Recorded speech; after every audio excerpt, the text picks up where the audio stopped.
What's up, YouTube? My name is Rafael Santiago, and today I'm going to talk to you about if bodybuilding is good for sports or not. So when I first started playing sports, I was playing baseball. I forgot how old I was, probably like in my early teens. I used to live in the city and I never played sports, but when I moved upstate, then I started getting into sports. And also we made this gym here, so I used to, use it. So I knew if I got stronger, I would be able to, play baseball and hit the ball farther. I'd be able to throw farther and everything. So I started working out. My dad taught me some stuff. And I was probably like less than 100 pounds, benching like 150, which is like pretty impressive for like my size. So I remember like one of my first at bats during like the next season. They had it called the infield in, so I'm batting, and then the pitcher, he's like 6 foot something. He's actually one of my good friends. He's also into working out too. I'm not sure if he was into working out that time. Throw the ball, probably gets it right down the middle. I'm like, oh my God, this is the perfect pitch.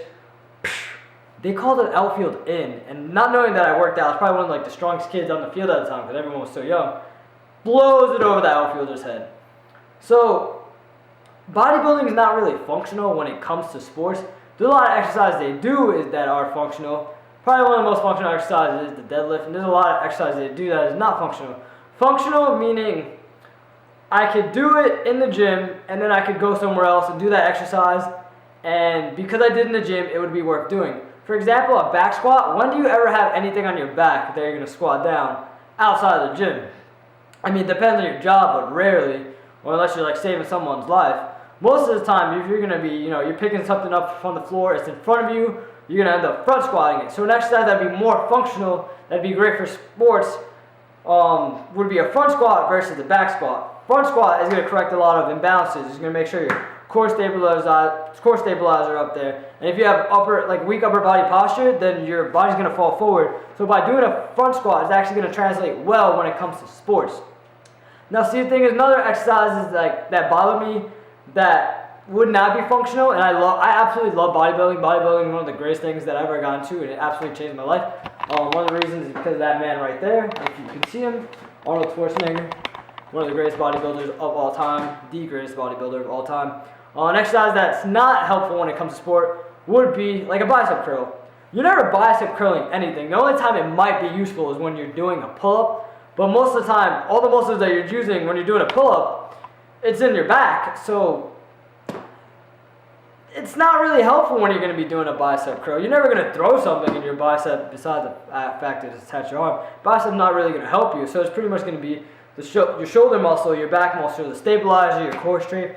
So bodybuilding does help out, but it could create a lot of imbalances. For example, they don't have any baseball player that are pitchers bench because they would end up developing too much of an upper chest, which would make them tight. And because they're throwing forward all the time, it's hitting their front delt, and they have really weak upper backs and rear delts. So a lot of the time when baseball players are at the gym, they're doing exercises that strengthen their back. So they're doing a lot of band extensions to strengthen their upper back, their traps, their rear delts, and then they're also doing a lot of pulling motions.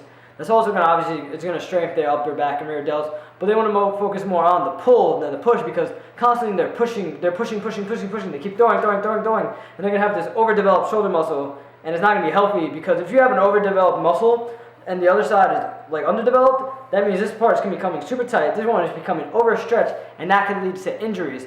So bodybuilding could be good if you are fixing the imbalances. But sometimes if you're already like having a muscle overload pattern, like you keep doing the same movement over and over again, your body's not gonna like that. So you might even need more rest days. So bodybuilding and sports also is gonna depend on what sport you're doing too. I definitely wouldn't recommend bodybuilding with like a sport like soccer. It'd be good if you are like a smaller frame. But an exercise like a deadlift, which is great for bodybuilding, building the lower back and building the hamstrings, would be great for someone who's playing soccer because you have a stronger hamstrings. You're going to be able to run faster and run longer strides because your hamstrings are developed too. A lot of soccer players end up developing really, really big quads, which can cause a muscle imbalance, and a lot of ACL, MCL tears are caused by overdeveloped quads. And then once you have that shift, once you make that twisting motion, all the force is going to be right onto the ACL, and there's so many ACL tears because of that. So it's not a good look.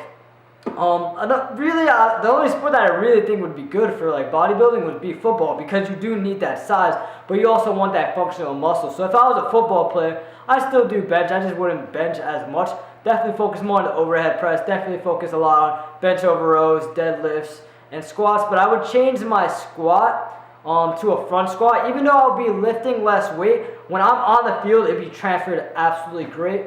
Bodybuilders, see, like, thing is, like, if I'm talking like a strict bodybuilder, like a bodybuilder who's competing in the Olympia and whatnot, they're going to be hitting a lot of core strength, so they don't have a lot of back problems. And obviously, because bodybuilding is for aesthetics, I would definitely take the bodybuilding part of hitting your core strength, which a lot of people, if you go to the gym and they say they're bodybuilders, they probably don't do core. I go to the gym all the time. I never see anyone do core, and a lot of people do have back problems. I actually started getting a little bit of back problems more recently. I did core today, and I haven't felt my back since I did core. And obviously, it's not going to hit in one day, but I'm not surprised at how much better my back feels because my core was strengthened today. I started doing bodybuilding because I knew it does hit a lot of core, but my lower back got so developed so quickly that my core wasn't able to keep up with it. So now I have to hit core individually. I'll probably hit core 2 or 3 times a week. I usually work out 3 times a week, but I might up it to 4 or 5 times a week.